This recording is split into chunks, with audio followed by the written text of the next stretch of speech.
this is technically our first podcast, but it's going to be second because our first one was literally just an introduction. I keep looking at the cameras, but we're not supposed to. It's supposed to be talking to you. It's supposed to be just like bullshit. Yeah, exactly. So, with our topics, Legends podcast, originally we thought about doing local legends, but we just kept it open to legends. And we talk about local legends. And we also talked about in our previous podcast how we are going to, I like things family friendly, but this podcast is not going to be family friendly because the first person we're talking about, I can't even say his name without swearing, right? Johnny fucking Moore. You can't say it without swearing. So, those of you who don't know Johnny was actually Derek's uncle. He was an on and off friend of mine because we had a love-hate relationship, kind of like everybody does with Johnny, because Johnny is and always will be Johnny. And we have a lot of stories, good stories. Johnny was literally a legend in our industry, a local legend. And I don't know how we should do this. Like, do you want to tell a story about Johnny? Because at some point I want to tell how I met Johnny. Yeah. So, well, obviously I met him early on. So my father Al is the oldest of three brothers: Al, Johnny, and then Jimmy. And I was the first nephew, basically, of both my uncles. I was the firstborn son out of those three brothers. You never thought about that. You're the oldest out of all of them. Out of all of them, yeah. Wow. Yeah. So my father had me young. My father was 21 when him and my mother had me. My mother wasn't 21. My father was 21. So yeah, so I grew up obviously around, my father, both my uncles. Back in the day, they all had business together called Moore Brothers. So both my uncles did auto body, and my father did mechanical. And at some point, things just weren't working, and they went their separate ways. But they all grew up around motorcycles, dirt bikes. There was everything. Your whole family, each one, your uncles, your father, you guys, it's cars, trucks, and motorcycles. Like everybody, it's like huge influence in your family. Yeah. It always has been. I don't know where that started. I know that there was a motorcycle shop back in the day on Washington Street, and it was the Gill family.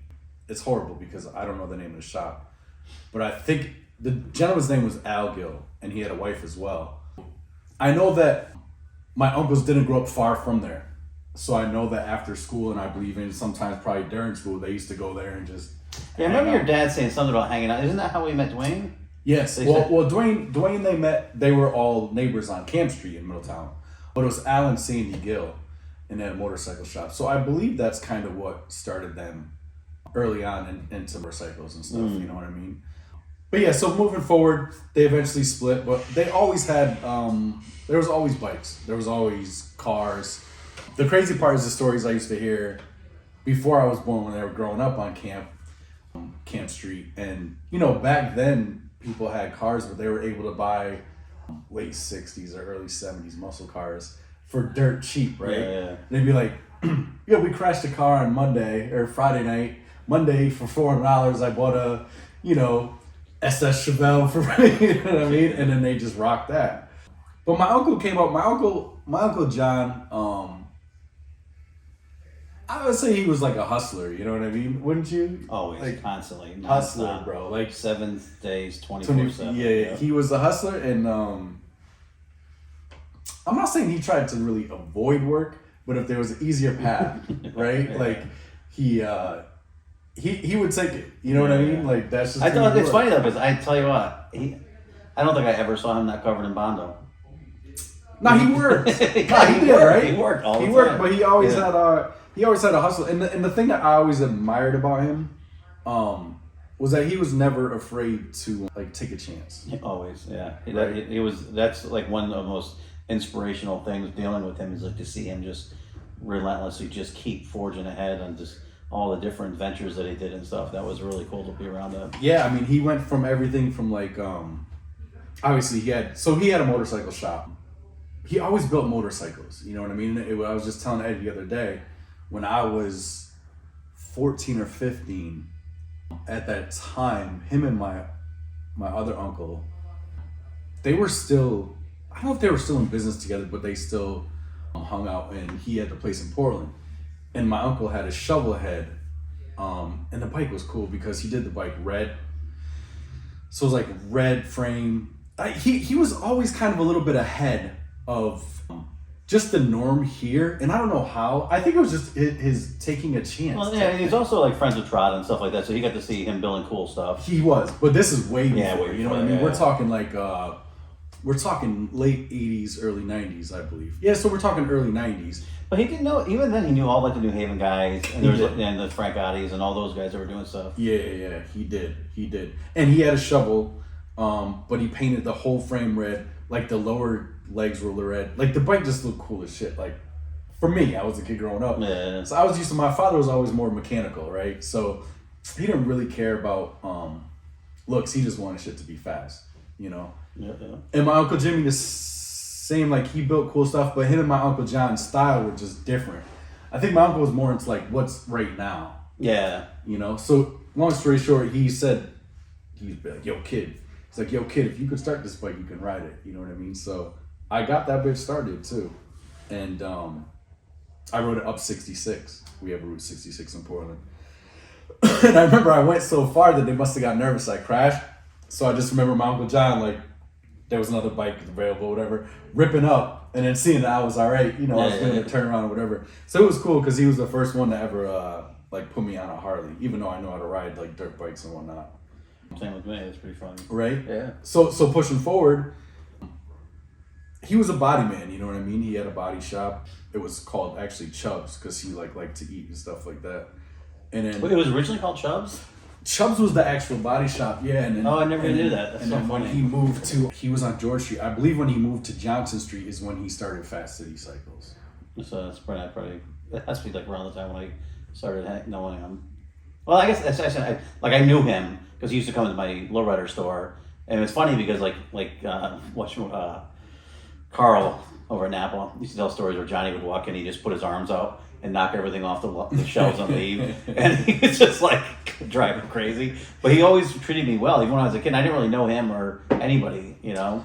Yeah, he was in that aspect. I felt like he was, no matter what you were doing, like he was sort of motivational, right? Like you said, like he used to come, and obviously it was before Fast City because you were seats, bro. Like that's what you did. No, yeah, it's actually funny. So Johnny used to come to my lowrider store, but I didn't really know him like that. He'd buy stuff and stuff, and I didn't know him.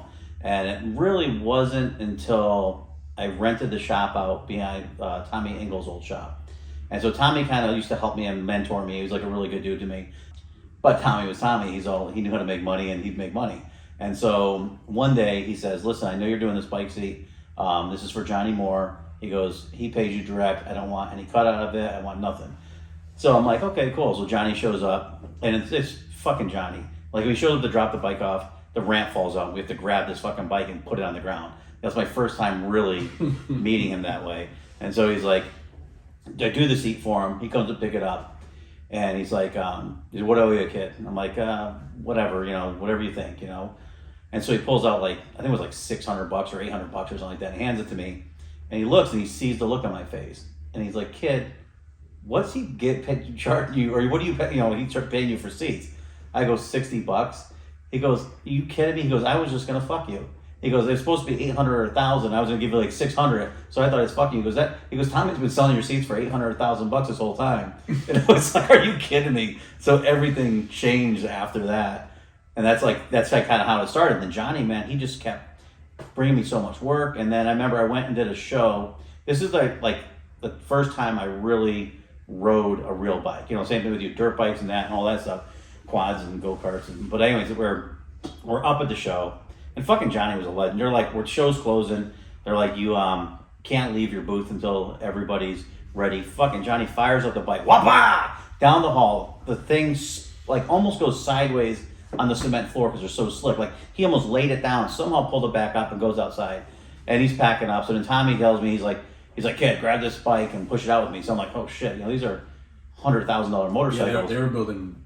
It was sick bikes. shit. Yeah. So then I'm pushing outside. I'm like, get outside. Then I'm like, you have to go up this hill and now you're like, I'm small, so at the time, pushing the thing up there. Then he's like, we have to go across this gravel parking lot all the way to the end.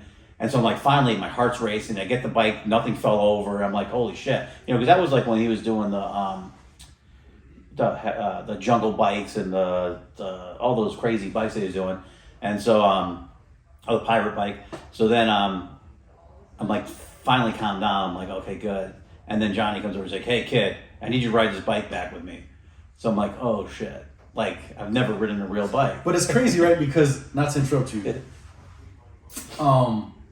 even though you were nervous, you almost felt like, oh, I'm riding. Like, yeah, right? It wasn't even thought on my mind. Yeah, I did stupid shit. Like you got it. And it was his bikes were nice bikes too. So anyway, so he fired him up, and man, he just like, wah, wah, I'm like, oh shit. So I'm trying to keep up with him going down Route 9, and then we get to Middletown, and cops pull us over, and I'm like, oh shit. I don't have a license, bikes aren't registered, no plates, no nothing. And the cop walks over and goes, oh, Mr. Moore, sorry to bother you. Did you need to escort back to your shop?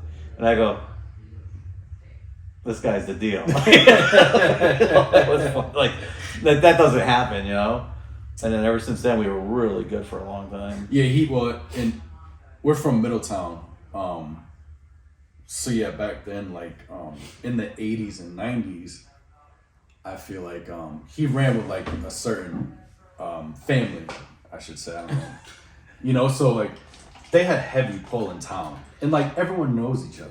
Yeah, it's a small town. It's a city, but it's not huge, so he would definitely be able to get away with stuff. Well, it's funny because that what's his name just came back from California. He said that he misses Middletown because of the culture, and it used to be so strong. Like the Italian families, Polish families, and everything was like, it was bigger town, but everybody was like, I don't know, it was different. Yeah, and it's just so funny because that story is hilarious. So I really didn't grow up wealthy, or really we didn't have money. You know what I mean? And my mother got pulled over one day on the way to pick me up, like to daycare. And my uncle, even though my parents were divorced at the time, my uncle recognized my mother and recognized the cop and pulled over and had to talk with the cop. And the cop was pretty much like, you're good. You know what I mean? And let my mother come pick me up or whatever. But yeah, so where are we going back to, like the beginning of Fat City, and yeah, he would build cool shit, and he would showcase a lot of stuff back then. Frank Murata had an auto show. Yeah, and his buddy was Frank, so he got a lot of publicity there too. Yeah. Frank did a lot for him, like setting him up like with like a main attraction and all that stuff. I mean, he was a main attraction. So there was a backstory to him and Frank's friendship, which Frank is still alive. My uncle passed. So I'm not really going to expose That's why. Oh yeah, we should have started with that. The reason Johnny's not here is he's unfortunately a non-living legend. Yeah, and he's just someone that we feel people need to know. He was a cool dude. But a situation happened with him and Frank where, he got Frank out of a jam. You know what I mean? Yeah. And Frank's father, Frank Montesiner, actually, I believe, used to own the Connecticut dragway. I'm almost positive. Yeah, he did. That's right. Yeah, because Frank had a brother who was trying to redo the dragway for years. Yeah, like 20 years. He was trying to get it back. Yeah. So, I could be wrong. I don't know if Frank Murata's father was named Frank as well. I don't know. Yeah, because it was called the Frank Murata. Remember, it used to be at the Armory. Yeah. We were little, but that's where we used to go with my dad. So my uncle was good friends with Frank Murata Sr.'s son, Frank Jr. They owned Harbor Park. They owned the Pavilion. They owned Sunset Ribs, and then he also had the Frank Murata Auto Show.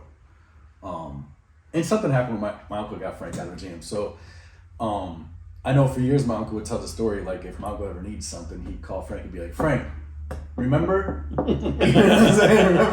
Remember I helped you out? Or But no, they were cool. They were really good friends. It's so funny because the first job I ever had at 15 was actually working at Harbor Park. Oh, really? I didn't know that. Yeah. And I worked there for summers. I worked there for years. I probably worked there on and off till I was 22 or 23 because of my uncle and his relationship with Frank, So yeah, he used to do... Remind me, we got to get Pat on this podcast. Pat Downey? Yeah, we got to get... Because when you said that, I remember one of the shows with Pat there, and I looked at Pat and saw the look on his face, and I think he was shitting bricks. Because that guy comes by and he's like, Pat Downey was a good dude. Yeah, Pat was a real good dude. Yeah. He worked in-house at my uncle's shop on Johnson Street. Yeah, Pat's here back in Connecticut now. You did say that. Yeah, I talked to him. It's been a while, but I think if he's still doing that Luminor stuff, that'd be a good plug for him too. Pat actually did a sick bike for me. Dude, I had like 6 months into this bike, and we did it like a heavy flake blue. But I rally striped the bike off center, and Pat did I do have pictures of the bike, but Pat did like just a bunch of silhouettes in the stripe, everything from dice to females, and I think I had the bike 2 or 3 months, and I got hit on it and totaled it. Oh, that was the bike that you got hit on? Yeah. I didn't know there was artwork on it. I thought it was just a bike. Yeah, no, Pat did artwork on it. Pat's a real good dude. If Pat sees this, yeah, we definitely have to have you check in or whatever, because Pat's a really solid dude. So yeah, so with the bike shows, he would just promote bikes. But the funny part is back then, he had a soft tail.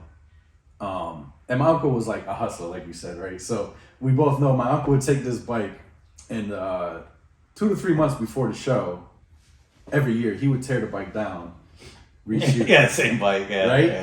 Yeah. We'd clean it up, clean all the chrome. And back then, this is before Johnson Street, he was actually on George Street. He had a one-bay shop. And he would just repaint that bitch and put it back in the show like he built another bike. You know what I mean? Yeah. Which is awesome, because it's like, He was just nonstop though. it was just fake it till you make it type Yeah, stuff, you know what I mean? He was the closest though. Up here, like making the bike, there isn't a person into the motorcycle industry that hasn't heard of Johnny. And so now moving forward to Johnson Street, he was still building bikes. I was actually working for him on and off a little bit. And then, you know, as he got older, he had more influx of money and stuff like that. And then he became friends with Eddie Trotta. Yep. He was friends with Parrots and stuff too. But Did he meet Trotta through the Orsini? That I don't know. Because I think Orsini had a house next to him or something like that. I think you're right about Or something like that, yeah. I think he met him through Johnny Orsini, who has like Orsini Motors, who has a ton of car dealerships in Connecticut, just to do the same thing like Hustler. You know what I mean? They started out with a body shop, and I believe they got a Honda dealership, and then he owns the Executive Auto Group. So yeah, my uncle met Trotta, and they were tight, man. Like my uncle would fly down to Lauderdale all the time and hang with him. And then he started building bikes that came from Trotta frames and stuff, you know what I mean? Yeah, so he would try to kind of like not duplicate his own style, but still like he was using Trotta's frames because they were tight and stuff like that. And that's when he really started to like, that's when the fat tire stuff was in, right? Yeah. They were building, you know, like 250, 280. Yeah, the 280 was the big one back then. Yeah. It was. He had a 280. So he had an orange bike he did. Actually, Pat had painted, did it. So the bike was flamed with skulls. It was an orange Pro Street. Remember that bike? That bike was... I did a seat on it. That bike was so tough. Bro. Yeah. Johnny fucking Moore. I just had to say it again. Yeah. Dude, I gotta get back to that with Pat at the show, because Pat's face was priceless, and I hope he remembers this when he sees this or hears this. He's gonna laugh, because some guy walks by and Johnny yells out, "I thought I fucking killed you," and then the guy pulls up his shirt and he's riddled with like knife holes and stuff. And Pat looks at me like, "Is this for real? Are they joking? Like, oh, what did I get myself into?" And that's the truth. Like, nice, Rick. You never knew. Rick just came in topless. You never knew if it was joking or if it was serious. Right? Yeah, you never asked. My uncle had the type of personality where if you had a beef with him, and then you guys were cool, he would do anything for you. Yeah. So at that point, if you're going, maybe this dude did get stabbed, maybe he didn't, maybe it's a joke, maybe there's a backstory. Yeah. There's always a backstory. Yeah.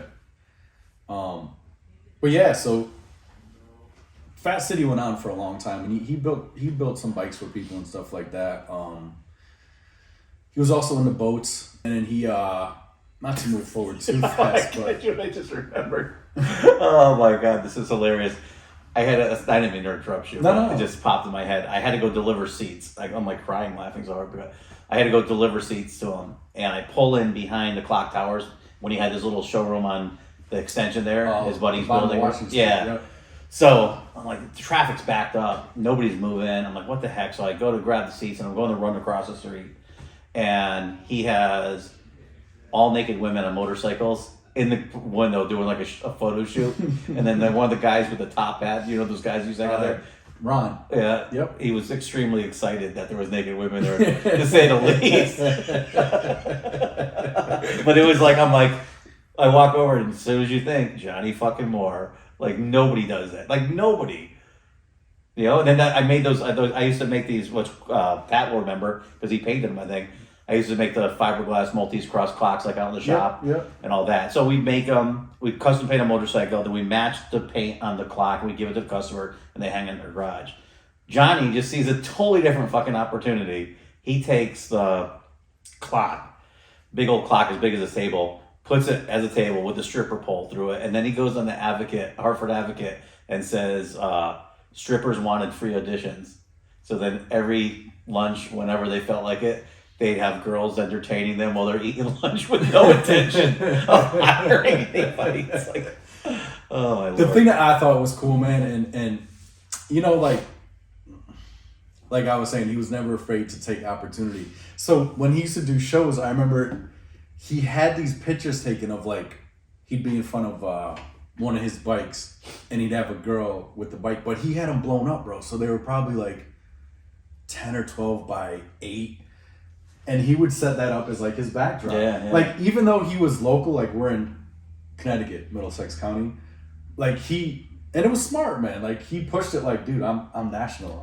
Like always Trotta's my boy, but I'm Trotta up here. You know what I mean? Like that's what the problem is. Like those guys are gone and there's no one doing that anymore. Like so you go to a bike show around here now and it's just, I mean, obviously you got the younger guys that are doing all the stunts and they're very entertaining, but when you go to like a show to just see bikes and stuff like that, it's kind of like lame. You know, there's not much going on. Where it used to be Johnny and Tommy and even Tommy Cartanuti with everybody, Tommy and Parati, all these guys that had all these bike shops. You'd go there and you had Tommy Gun Choppers with his cool stuff. Then you had Tommy over at TNT and he always had cool stuff. And when Dan worked for Tommy at TNT, they were producing some really cool stuff and they had like the big, you know, the spinning tables and the lights, turntables, and they do all that stuff. You know, even the Bass Brothers, Four Horsemen. It was cool. You go there, there's 40 guys doing serious stuff. It's true that you say that because I remember being at those shows just because I would help my uncle load or unload or whatever, and it was, man, like there was, you know, like they used to bring in like Orange County as like,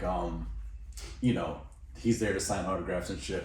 But bro, there was heavy hitters like locally. Yeah, they were building bikes, man. You know what I mean? Yeah, and like serious bikes, like theme bikes, and yeah. It was funny because like I know a lot of, you know, Frank Gotti. I don't know whatever happened to him, but I thought he was building some of the baddest shit back in the day. Those tail draggers he was doing were just awesome, really cool shit.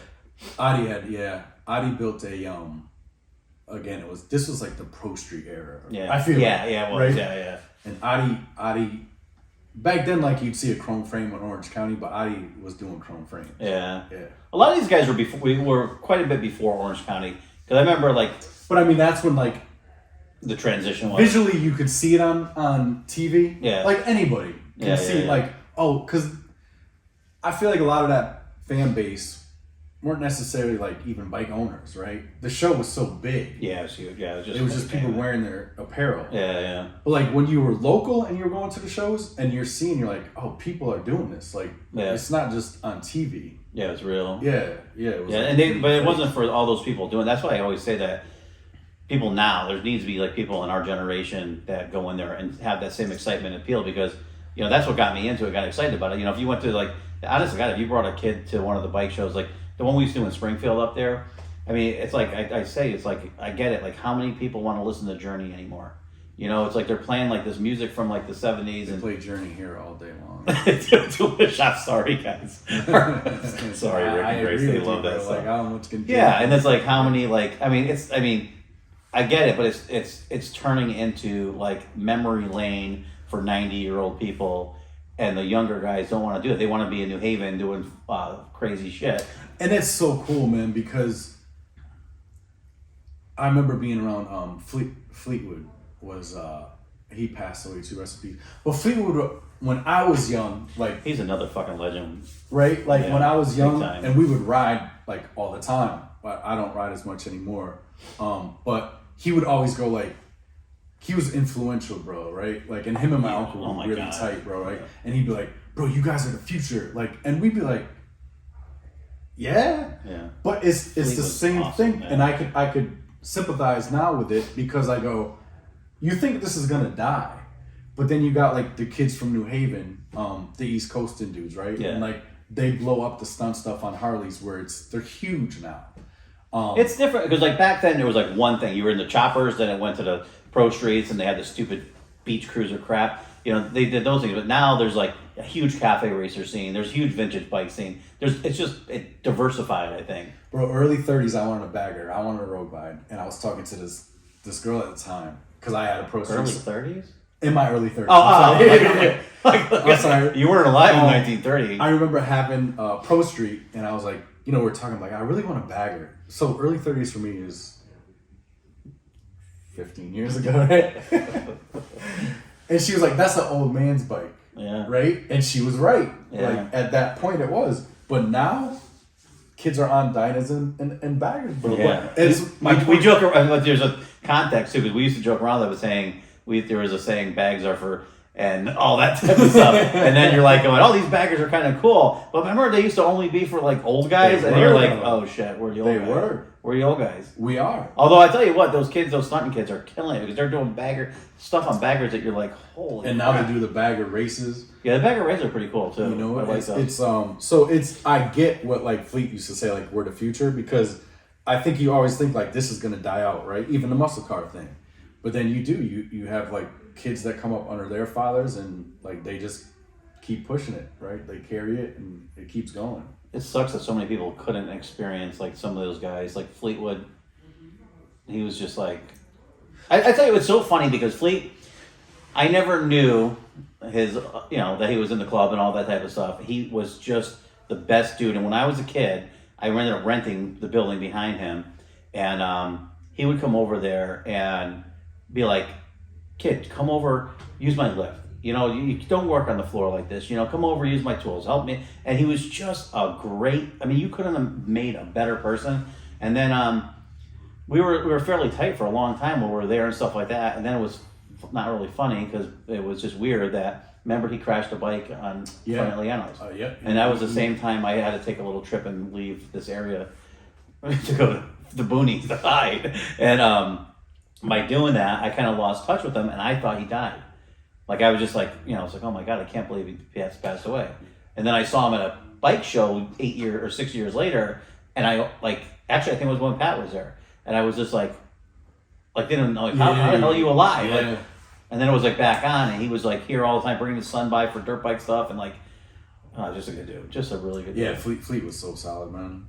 From what I knew of him, 1000%. Like, he was a very inspirational person. You know what I mean? Like, he would make you feel like $100 on your worst day. Yeah. Just who he was. Yeah, always. And I feel like he probably had that. That on everyone. Yeah, he did. You see him down at trackside eating breakfast with all the town officials. Yeah. And everybody loved him. Everybody loved him. Yeah. I've never heard. He's like one of the guys that just. I don't think I've ever. Maybe that one kid that he knocked his ass out, but that kid should be getting some respect. Yeah. From him because he taught him a lesson. No, yeah. Fleet, he was a really, really, really good dude. I used to love. It's funny because I asked him about because I never liked or understood the motorcycle club stuff. I just like being by myself, and he always the way he talked about it almost made you want to get into a club. Yo, it's so true because you're thinking to yourself like, if I ever did something like this, he would be one of the main reasons. Yeah, exactly. Just because he made it. It's always about doing the right thing. He said it is. And then what was his other thing he said? Oh, I asked him. I said, I don't understand. Well, if you're a prospect, you have to someone's going to call you up and make you drive to Florida in the morning. He goes, do you think anybody's going to call me up and tell me what He was just awesome. Totally awesome, dude. But yeah, back to my uncle or whatever. So yeah, he ended up he got sick, man. He had, you could tell he was sick, you know what I mean? And I think he might have known that he was sick, but he just didn't want to go to the doctors type shit. Because I remember around his birthday, he would eat, you know what I mean? And he would come over, I'd be at my cousin's house. he'd come bring us chicken and make chicken and then not eat type shit. You know what I mean? And he's like, I'll eat later. And we're young. We're naive to it, so I'm thinking, oh, he just isn't hungry. Like, you're not paying much attention to it. About it. But yeah, he ended up being diagnosed with pancreatic cancer. Young too, man. I believe he was like 62. And you know, it's just he went for treatment and shit, but it just pancreatic cancer is, I don't know if there is a survival rate for it, bro. It's one of those. I thought there was somebody in your family that beat it. We had an aunt that actually, they caught it early, I guess, and they took part of her pancreas out. Oh, so it's really early. Yeah. Yeah, it's so sad. I mean, the last couple of years with Johnny, I felt so bad with Dimitri and all the stuff. Like, Dimitri was like the nicest, just such a good kid. Yeah, so 2 years prior, he had one son, my cousin Dimitri, and my cousin had some issues with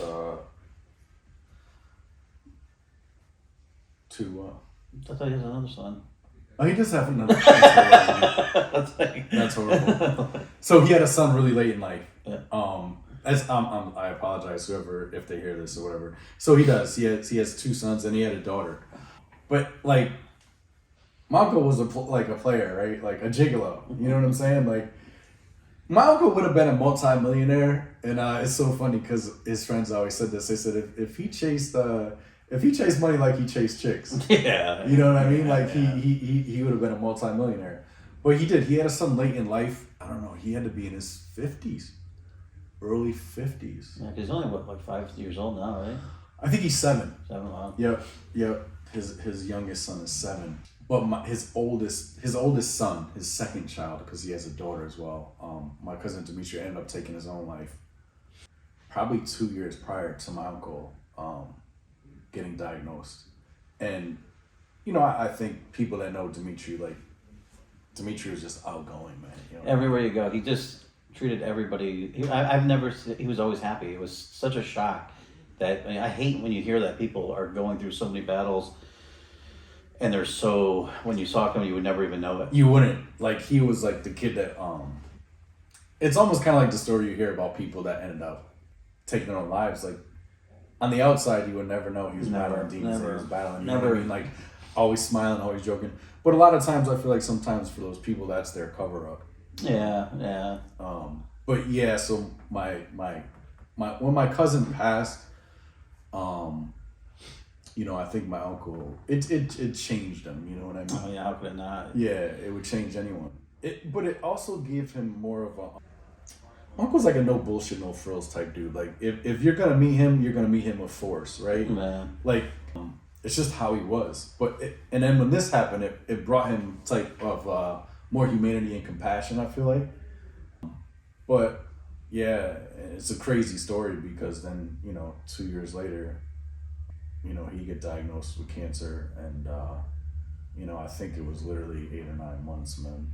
Yeah, it was horrible. I wish we were on or off again, because we were always on again, off again. Yeah, that's kind of how he was. Like, if you didn't see things, he's hard-headed, man. Just old school. He is, and I love that about him. I mean, I would rather have someone call him up to you and say, listen, I don't like you, you're a piece of shit, than bullshit you, because the bullshitters you can't trust. Yeah. But it was funny because, like, the things he got pissed at me were so trivial. It's trivial shit, man. Yeah, but it was, I don't know. But I think that's kind of... the whole Cliff thing, God rest his soul. Yeah, like, that's the Sicilian side of my family. Like, there always yeah. has to be, like, some type of fucking bullshit. Oh, really? You don't have a stubborn head? Not me. No, I'm kidding. No, but I think the difference is, like, we realize or recognize, right? Not really. We do the same shit. Yeah, but we have the ability to be like, bro, this is bullshit. And I appreciate that. Whereas, like, a lot of people don't. They'll hold the grudge. Yeah. Right? I'm pretty bad with grudges, though. I'm great, and I take a lot of shit, and then once you snap, you're done. Yeah, you did say that. He kicked me out the shop this week, man. No, I didn't. I did not. So it's awesome. I wanted to thank Eddie, because when we were coming up with this idea, he's like, we need to talk about your uncle. You know what I mean? And it's I mean, in life, I guess, when it's over, you just want somebody to remember you in a positive light, yeah. right? Like, and he was the same consistent person, and I saw, love him or hate him. He was exactly what he used to tell me. When I used to do a motorcycle seats for him, He goes, I don't care. It either has to be the best looking or the worst looking, because either way, you're gonna get all the attention in the world. And he was that. That's how he was. I hope you can narrate to put up some seats so you can find them, because you and I see now it wasn't your fault because I never knew the backstory. But god damn, you built up some ugly seats. Oh my god, he would come in the shop and he'd be like, I want that alligator with that, Yeah. and do it. And there was this one bike, and it was funny because that was the changing point where I was like, he's kind of right. He said, I don't care if it's the best looking or ugliest, but it has to get attention. And I had got this old alligator that was like really, I mean, the thing had to be 9,000 years old, and it was just hard and gross, and I put rivets with bullets in it and stuff like that. And I'm looking at the seat and I go, that's the ugliest thing I've ever seen. It was on a root beer rigid. Yeah, you remember? Yeah. Trotter frame bike. But the paint was bad as fuck, bro. I'll never forget it. Because I remember, like, it wasn't until I got a little bit older. And the thing with my uncle was he was he had a strong personality, but it was almost so strong that people would be afraid to voice their opinion, right? Yeah, it's so intimidating. Yeah. The thing that I loved about my uncle was, eventually I got to the age where I would just fucking voice my opinion, you know what I'm saying? Because I'm thinking like, bro, this is my uncle. Like, he really gonna do shit, you know what I mean? You know? Yeah, maybe. So I'd be like, that motherfucker's ugly. And I pictured the seat, and I know the seat to this day. Because back then, too, for some reason, the hot shit was not to square off the seat where it met the fender. You used to do all types of swirls and shit. That all started from Johnny. Was it? Yeah, it was all his idea. He wanted to do that, and once he did that, it was like, even though it was ugly, people idolized him so much, they made me copy the seat. The seat? And I'm like going, oh my God. But it was true, though. I pushed that bike outside, and there was a guy staring at that seat for like 45 minutes. And I'm like, what's going on? He goes, I don't know if I like it or hate it. Bro, you couldn't design. It just made no sense. Dude, I had one seat that was way uglier. Oh my God. The seat just made no sense.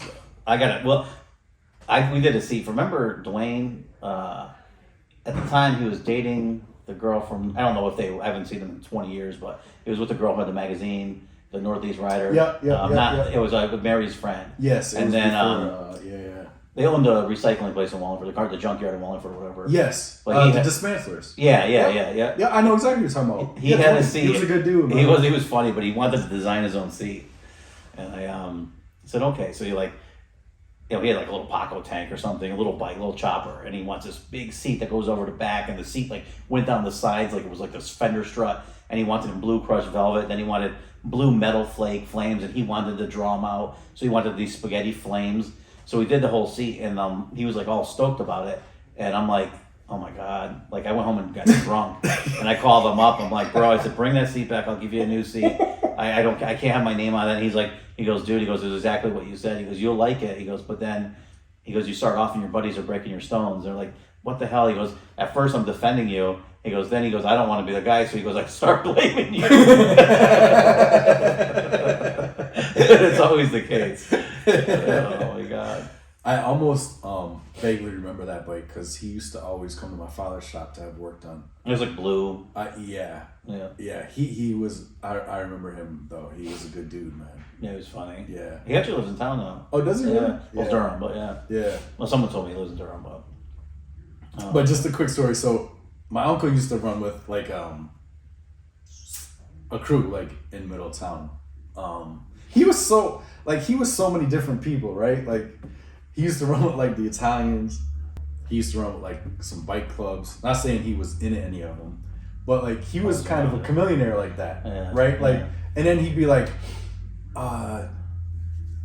he'd go to Billy Ciata, state representative's inauguration party. Yeah. Like he just had a wide range, man, and he knew people from every aspect. I remember getting arrested young. Christ, I was 17 or 18, and I got busted for I got pulled over and I had weed on me because I used to be a heavy smoker. And I never told anyone, you know what I mean? Like, I just was like, I'm going to handle this shit on my own. So I got lucky. They spelled my name wrong and got it put in the paper. But the next day he knew. Like, and he called me and he motherfucked me because he's like, you don't. Because he probably would have got me out, right? And got it before it even got to even the part where I was arrested for it. Yeah. But at that point, like, I'm young and I'm like, I'm just gonna clear away. Yeah. So, but yeah, he called me the next day and he's like, he was pissed, man. you know, because I didn't call them and use them. But it's not even something at that age like you're really thinking, I guess. Yeah. And it was hard because when you're young and you have like I never really I value my family's name. I can't say I don't because I do. But I guess you always kind of want to like because like my father was considered like, you know, legend and my father doesn't carry himself like that, but it's from other people that you hear the stories, right? And they go, dude, your father this or your father that. I said that to your dad last night. So you almost like kind of want to carve your own niche. Yeah. Yeah, you got your family is legendary, so it's hard because like that name is like well, from Middletown area, that's like huge and it's always been. Yeah, so when I was in trouble and shit, I'm like, I'm gonna handle this on my own. Because in your head you're just like, I don't know, it's weird. It's a weird Even that shit that went down with the flyer a couple months ago with Ding-a-ling. Yeah. You know, they're like, who's this Derek guy? You go, oh, that's Derek Moore. He's my friend. He goes, Moore? Oh yeah, Al's son. And they're like, oh, we're good. Yeah, like I'm like, what? Like like I don't know what the hell how that happened. So, but yeah, no, but he was always very supportive, man. He was just a good. He was supportive. I remember being young, and like I said, we didn't have a lot of money, and he would always. We lived in kind of like the ghetto in Middletown. I grew up on East Main Street before we moved, and East Main Street at the time wasn't. To the other ghetto. I wouldn't say it wasn't ghetto. I wouldn't say that, but because it wasn't like project neighborhoods. But it wasn't affluent, you know what I mean? It was like you know the cool thing about it. I wouldn't say it was ghetto-y because it was like low income. Yes. But there was a camaraderie there. It didn't matter like the culture. It didn't matter what color you were. You know, everybody just like got along really well, and it was just like. Yeah. Although I guess if you were rich, they didn't get along well with them. You know, they were like. It was funny because I went to school with it's the story that always stuck with me, and it's probably good because it motivated me in life. I went to school with kids where. You know, you started to sleepovers, I don't know, maybe 3rd, 4th, 5th grade or whatever. So their parents would go to drop me off. And I was always like so embarrassed. Yeah. Because of the house, you know what I mean? Yeah. Or whatever. But my uncle would swing through and he had a 62 or 63. He had a Camry, a convertible, 2-door, black, white walls. The car was clean. And he used to have a license plate in the front that said John Anthony. You know what I mean? And he used to come through and he used to always, bro. He used to always stop because I'd be outside. This is back when kids were outside playing, and he always used to like give me a 50, or give me a 20, or give me 100. Like he was that dude. You know what I mean? And I remember even sometimes he would pick me up, and it'd be like, "Let's go," and he'd take me like clothes shopping. You know what I mean? Yeah. He just dude had a big heart, and I know even like looking at like his Facebook page or whatever, people still leave comments and stuff because. You know, he was that person. I think a lot of people turn to him for advice to talk. He did a stint in federal prison at one point. And the dude was a philosopher without the degree. Dude, that picture you got with your dad and him, that was like... from when he was down Texas. Yeah, that was like so weird to see them like that, like all dressed up like 70 years, like in the 1970s pimp shit, with like velvet shirts and stuff around there. It was hilarious. But I will say, when he got sick, I had a hard time, like, being around him. Just because I think when you look up to someone like that and they have such an influence on you, and it probably wasn't fair looking at it through his eyes, I just couldn't be around him, man. You know what I mean? I couldn't see someone deteriorate like that. No, I know. When I told you to go see him and you went and saw him, then I'd I don't know, it's hard. I went through with so many people, like, where you want to be there for them, like when my grandmother dies or whatever. It's like you want to remember them how you remember them and how they are. But then there's a point where you want to be for them. So I'm proud that you went over to talk to them and saw them and stuff like that. I know that was. But I will say, I guess like for me, it's still a little bit shocking that he's not still here. But I am happy because of what I have isn't of that time frame. Yeah. You know what I mean? Yeah. And it's selfish of me, without a doubt. But I remember him for who he was before the illness. Yeah, do you know what the thing I loved about him is, well, my last conversations with him, he was exactly the same. He never, he didn't like turn into someone he wasn't. He was himself, the same as he always was. Yeah, he did. Stubborn, giddy. Yeah, no, he was. Man. Yeah, I love it. He was stubborn. He was stubborn. He had beefs with family members that even up till the day, like he never let that shit go. Yeah, right. I was surprised. Yeah, I respect it. I was really. I surprised. don't agree with it, but I 1000% respect it. Yeah. Like, why change now, right? Yeah, and that's one thing I love about him. He didn't. I hate people who, one of the guys I know went through the same situation, and he turned into this person that he wasn't, and then that's what you remember is this guy that was like, he was a motherfucking you all the time and talking shit, and then all of a sudden, next thing you know, he's like loving and dovey.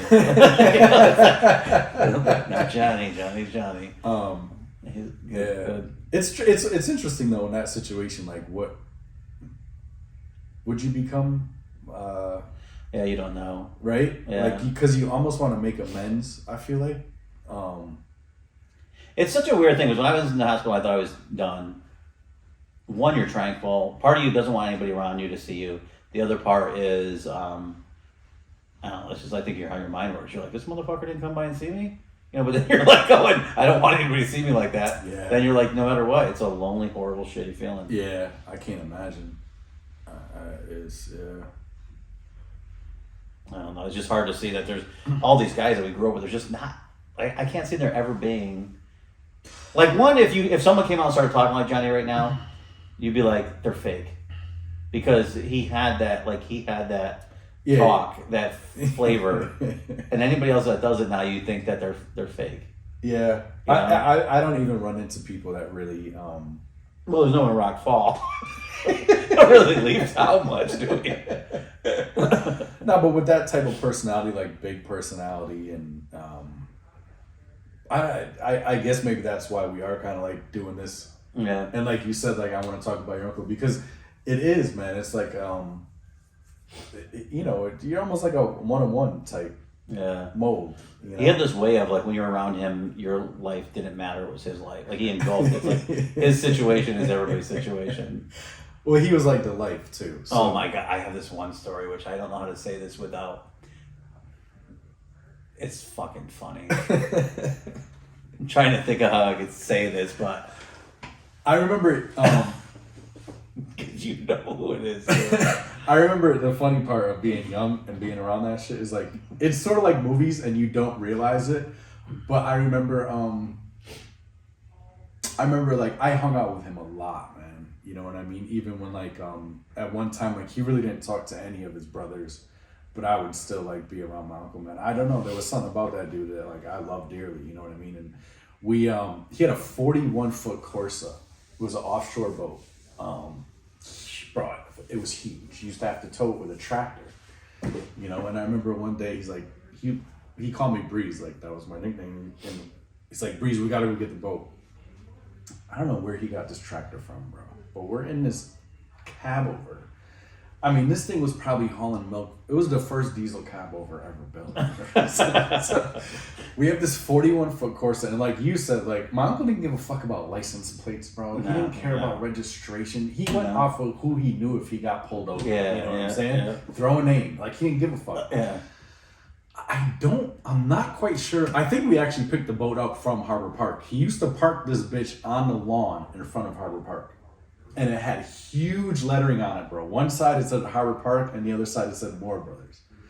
So I don't know if he was using the boat as a write-off. I mean, he used to drive by Harbor Park, and there was a 41-foot boat parked on the front lawn, like right in front of the place. You know what I mean? We hooked this motherfucker up, and we're towing it to Portland. Bro, we get 100 feet down 91, and the tractor starts fucking bogging out, bro. Like it needed a fuel filter or something. And a 41-foot boat on a trailer, that bitch is probably 50 foot. You know what I mean? We're on the Portland Bridge, bro. We get, and it's not a far ride, and this bitch is and this spitting shit. He just looking at me like we're gonna get there, you know what I mean? we did. We fucking we made it, but some of the shit like he was a character, man. Do you remember the video he did? Because he was fighting with Charles or whatever, and Charles did that video, and the guy's like welding a stop sign to the car and stuff like that. And then he does a video and says like, we do our body work indoors. We paint cars in a spring. I remember that. He just trolled them. Oh my God. But I remember too being young and being at the garage. You know what I mean? Because I mean I grew up at the garage, whether it was At that point, I think my father and them, they weren't together, but they had garages in the same space in Portland. So I would always be with my uncles because I just felt like the mechanical Where were they? Because side. they were... Where my Uncle Jimmy is now. Yeah, but your dad said they was never there. Oh, he was. He had the front. Yeah, my father had the whole front. I swear your dad said they were never even together there. They weren't together. My father had more sons, and there was more brothers, but they were in the same building. Okay. Yeah. But it was funny because, like, being young, like, someone would pull up, and my uncle would be like, Breeze, wash this car. You know what I mean? Like, you don't think about it because I'm young. Like what was really going down. Right, but you get older and you're like, I was out there watching, like, the shit's like the movies. Yeah, you know what I mean? Like, yeah. I'm sitting there watching this dude's fucking car, and, dude thanked me or whatever, give me 5 or 10 and pull off. You know what I mean? But that shit was real, like, real life. And you're right, that type of stuff is, doesn't happen. It doesn't happen anymore, People don't see this It's stuff. lost. Yeah, it's totally lost. He put me in a stick shift, because we used to have to go from the shop that was a dump behind us. And it was funny because before he got sick, he was really good friends with Vinny, that owns Iliano's. And he posted a video and he was teaching Vinny's son how to drive stick on Facebook. Little Vincent isn't little, he's a monster, he's a wrestler and stuff, real good kid. But I commented and I was like, Uncle, I remember you taught me, you know what I mean? He's like, I'm still teaching. Funny part is it was like what were the Datsun pickups, man? 720s. It was something like that, bro. We went up to the dump. I'm rocking that bitch because I can't drive sticky. But he didn't care. He was in the passenger seat. So we pulled back on 66. And the funny part is we drive across traffic on 66. So you're facing traffic to pull back into the shop. Yep. Pull back into the shop. There's a dude that stopped there with a bike, right? I'm no more than 30 feet away, bro. I'm trying to figure out how to put the clutch in and put the brake in. He's in the passenger like, that's a bike! That's a bike! That's a bike, motherfucker! So I remember slamming on the brakes, that bitch stalled out, and he just got out like, what the fuck is wrong with you? I don't think I'd want him to teach me how to drive back in the day. The funny part, though, is he was, when he was mad at you, he was a dick. But stuff like that, bro, like, he was the coolest motherfucker, man. Like, he was just... I'd have to say, our first beef, I was real nervous. It was a stupid beef, so I wasn't nervous, but it was funny because, like, Cliff. Cliff was a nut job. I mean, I love Cliff, but he was just a head case. And when Tommy passed away, I think he basically stayed in their shop until Tommy's sister was like, you go in there, like, pushing him out. Like, they keep moving his shit towards the door. And so I gave him a place to work. And he didn't want to go over Johnny's. And so when Johnny found out he was working there, and he wasn't even working for me, I just let him use our spray booth. Yeah, and that was it. And then Johnny got kind of pissed about that. And then the Four Horsemen thing where Johnny was the first person I called, too. I was mad that he was pissed at it because Steve's like, we got these motorcycles. When we drop them off, you have 9 days to paint them. This is how much we pay. They have to be done in 9 days. You have to sandblast them, body work them, base them, clear them, put the graphics on and re-clear them. And it was low money. I mean, it was like $2,500 a bike. It was just cheap money.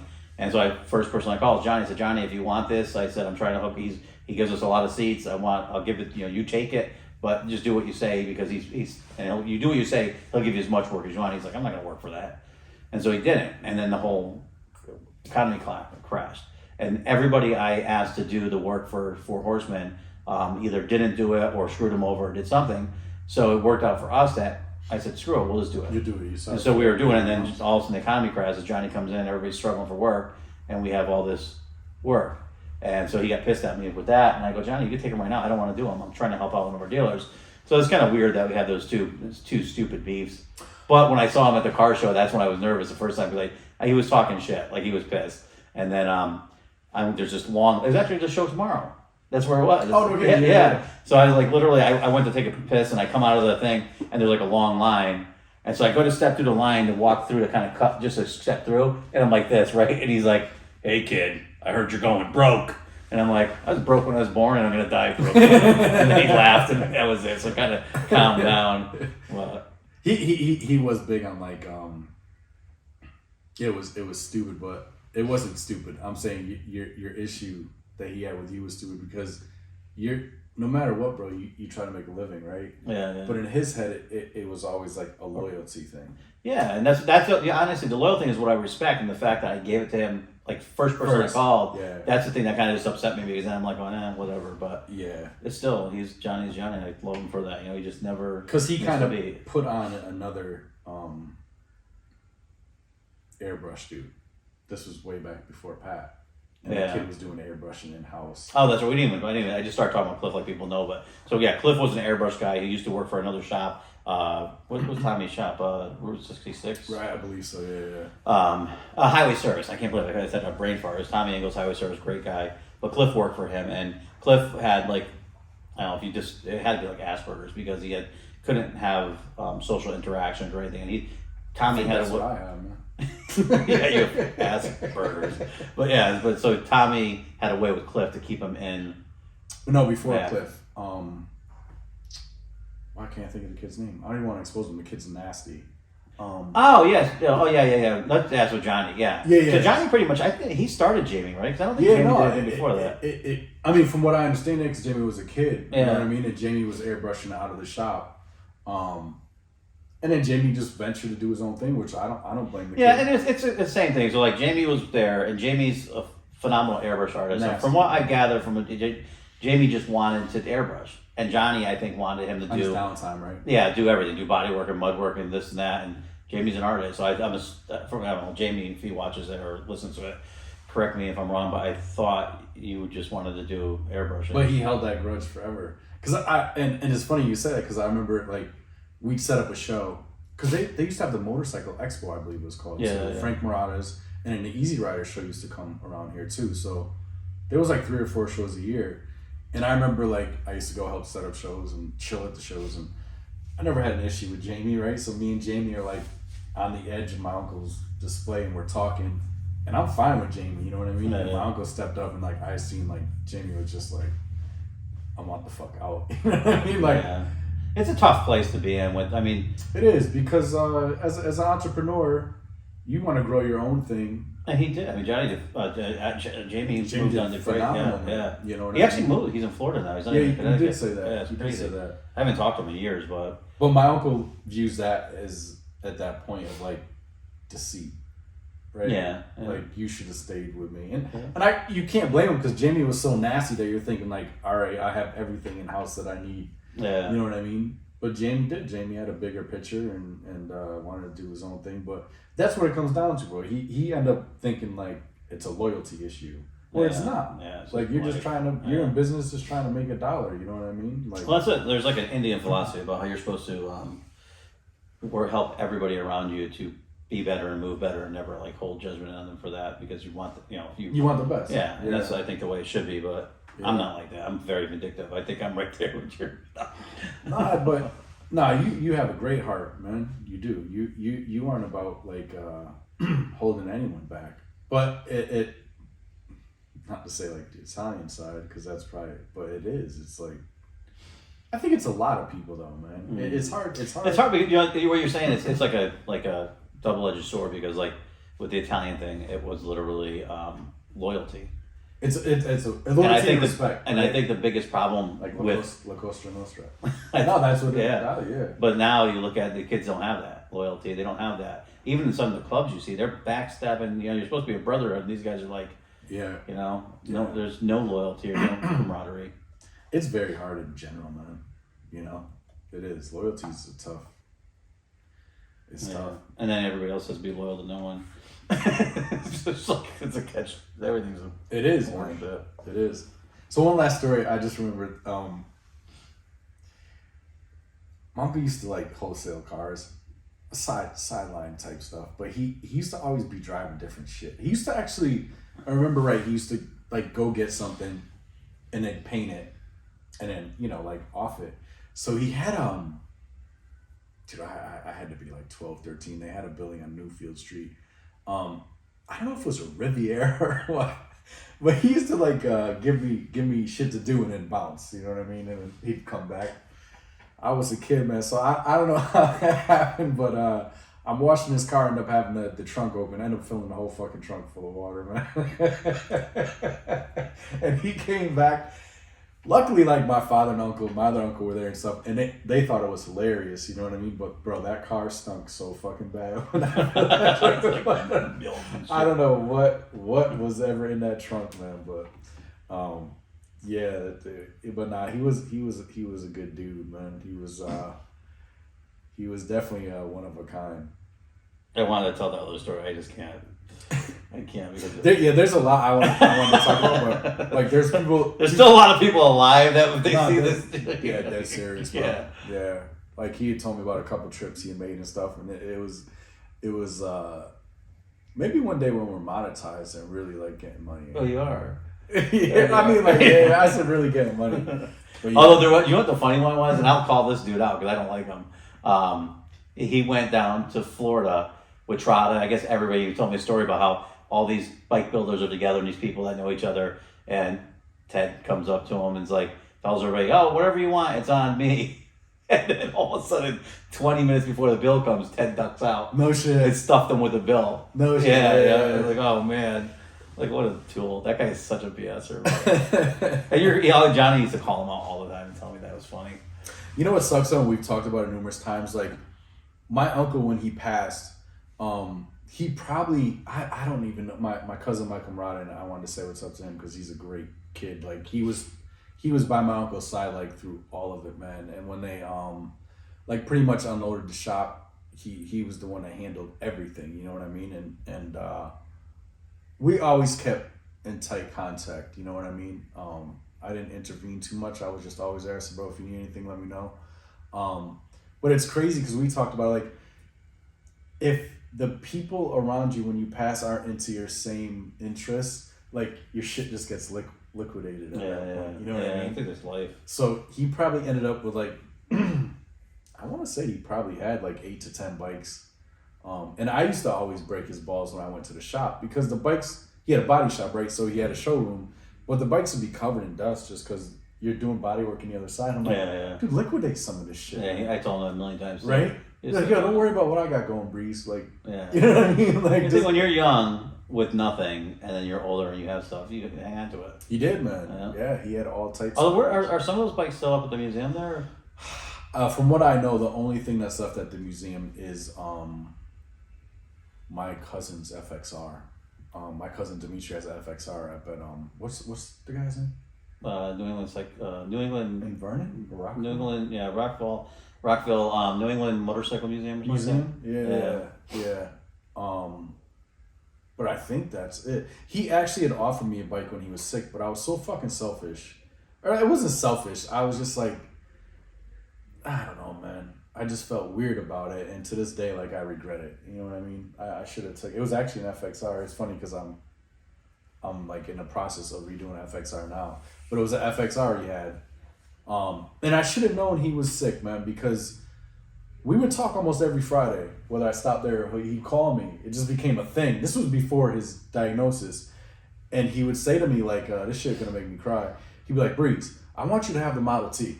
I'm like, what the fuck am I gonna do with a Model T? You know what I mean? A Model A, whatever. Yeah, him and Dimitri were building. Yeah. Yeah, and he'd be like, Breeze, I'm thinking you should take that FXR.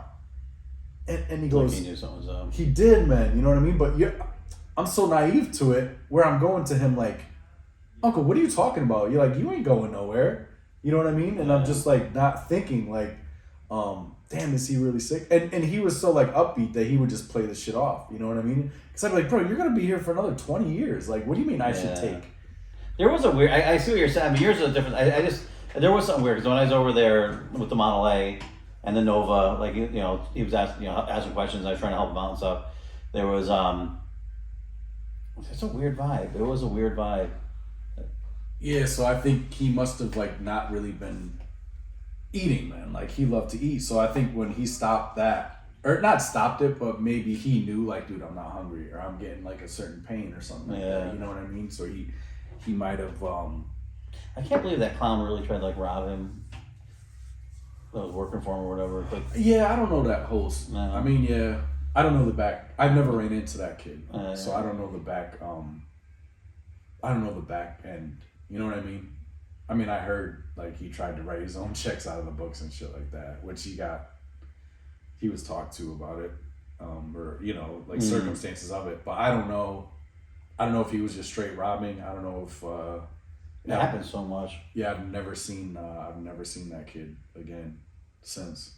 Yeah, I was just thinking, I was hoping that this thing's been filmed this whole time. Imagine if it isn't, bro. You're gonna have to cut this into like 3 parts. I'll be honest, bro. Like I pushed this off for like a week and a half or whatever, just because. No disrespect. It's just like it's an easy thing to talk about. Like I enjoy it. Don't get me wrong. You know what I mean? I know it's hard. It's half this shit, like right here, like I was just having anxiety about, because you just think about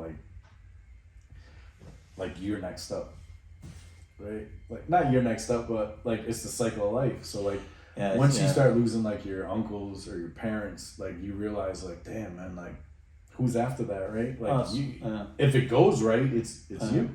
Yeah. Well, I thought I was already gonna die before, and Tommy and Parati there told me God doesn't want motherfuckers like you. So I'll take that. And you're right next to me, so no, you just don't know. I mean, look at Fleet. You just don't know. Yeah. No, it's true, man. You just don't know. You gotta enjoy every day. That's for sure. Or at least try to, man, because the bullshit is gonna be bullshit regardless. Like, right? Yeah. Right? It's like the shit you have today is not gonna be your problem next Friday. So. As much as you can, you just try to enjoy it, man. Enjoy the air. The air to breathe is free, still. So anyway. So next one, we have to get your dad in. I told him I don't want to know about the bikes and cars. I want to know about the club life. I don't want to know about it. He's a talker, man. Yeah, we'll get 4. Well, if these lasted this long, we'll have to make sure they do double. Yeah, you might have to bring in like Channel 3's cameras for that. Well, thank you for listening to our podcast. And if you wanted to watch the videos of this, it's on youtube.com/Atomic Autoworks TV.